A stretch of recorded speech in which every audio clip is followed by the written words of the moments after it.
May 10 ഈ തീയതിയിൽ തിരുസഭ അനുസ്മരിക്കുന്ന വിശുദ്ധർ: മൊളോക്കോയിലെ വിശുദ്ധ ഫാദർ ഡാമിയൻ, വിശുദ്ധ അന്റോണിനൂസ്, വിശുദ്ധ അൽഫിയൂസ്, വിശുദ്ധ ഫിലാഡൽഫൂസ്, വിശുദ്ധ സിറിനൂസ്, വിശുദ്ധ ഔറേലിയൻ, വിശുദ്ധ കല്ലേപ്പൊഡിയൂസ്, വിശുദ്ധ പൽമേഷ്യൂസ്, വിശുദ്ധ സിംപ്ലിസിയൂസ്, വിശുദ്ധ ഫെലിക്സ്, വിശുദ്ധ ബ്ലാൻഡ. മൊളോക്കോയിലെ വിശുദ്ധ ഫാദർ ഡാമിയൻ 1840 ബെൽജിയത്തെ ട്രെമലോയിൽ ജോസഫ് ദ വ്യൂസ്റ്റർ ഭൂജാതനാകുമ്പോൾ കുഷ്ഠരോഗത്തെക്കുറിച്ച് യൂറോപ്യൻ ജനത അറിഞ്ഞു വരുന്നതേ ഉണ്ടായിരുന്നുള്ളൂ. 49-ാം വയസ്സിൽ അദ്ദേഹം കുഷ്ഠരോഗബാധിതനായി മരിക്കുമ്പോൾ ഈ മാരക രോഗത്തെപ്പറ്റിയും മാനുഷിക സഹാനുഭാവത്തിന് ഈ രോഗത്തിൻ്റെ സംഹാരശക്തിയെ ശമിപ്പിക്കാനാവുമെന്നതിനെക്കുറിച്ചും ലോകം അറിഞ്ഞിരുന്നു. കുടുംബത്തിൻ്റെ കൃഷിയിടങ്ങളിൽ ജോലി ചെയ്യുന്നതിന് വേണ്ടി ജോസഫിന് 13-ാം വയസ്സിൽ പഠനം ഉപേക്ഷിക്കേണ്ടി വന്നു. 6 വർഷങ്ങൾക്ക് ശേഷം അദ്ദേഹം Sacred Hearts of Jesus and Mary എന്ന സന്യാസ സമൂഹത്തിൽ ചേർന്നു.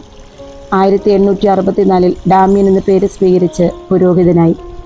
കുഷ്ഠരോഗബാധിതരെ നാടുകടത്തി വേർപെടുത്തുന്നതിനായി ഹവായ് സർക്കാർ 1886 മൊളോക്കോ ദ്വീപിനെ തടവറയാക്കി സ്ഥാപിച്ചു.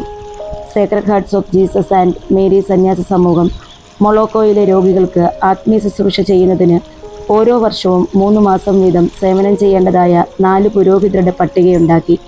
അങ്ങനെ മൊളോക്കോയിലേക്ക് പോകുന്നതിന് നിയോഗിക്കപ്പെട്ട ഫാദർ പംഫീലെ രോഗബാധിതനായപ്പോൾ ഫാദർ ഡാമിയൻ ആ ദൗത്യം സസന്തോഷം സ്വീകരിച്ചു.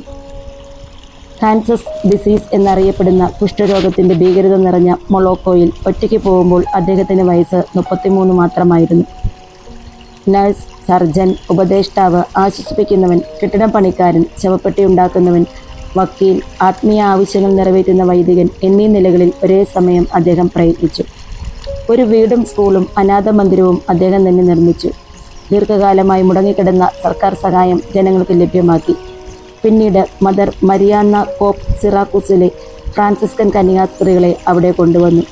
1885 തൻ്റെ സഹജീവികളോടുകൂടി ദൈവത്തെ പ്രതി ആ ഭീകരരോഗം പങ്കിട്ടപ്പോൾ ഫാദർ ഡാമിയൻ ആനന്ദിച്ചു.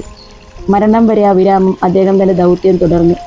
1889 ഏപ്രിൽ 15 മൊളോക്കോയിലെ നായകൻ എന്ന ജനം വാഴ്ത്തിയിരുന്ന ഫാദർ ഡാമിയൻ ഒരു കുഞ്ഞിനെ പോലെ മുഖത്തൊരു പുഞ്ചിരിയുമായി കടന്നുപോയി.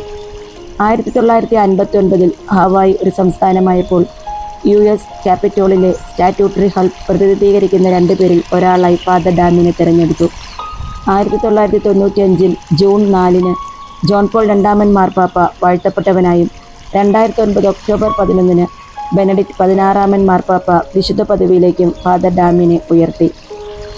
വിശുദ്ധനായ മൊളോക്കോയിലെ ഫാദർ ഡാമിയനെ ലോകത്തുള്ള എല്ലാ കുഷ്ഠരോഗികൾക്കും വേണ്ടി പിതാവായ ദൈവത്തോട് നിരന്തരം മധ്യസ്ഥം വഹിച്ച് പ്രാർത്ഥിക്കണമേ.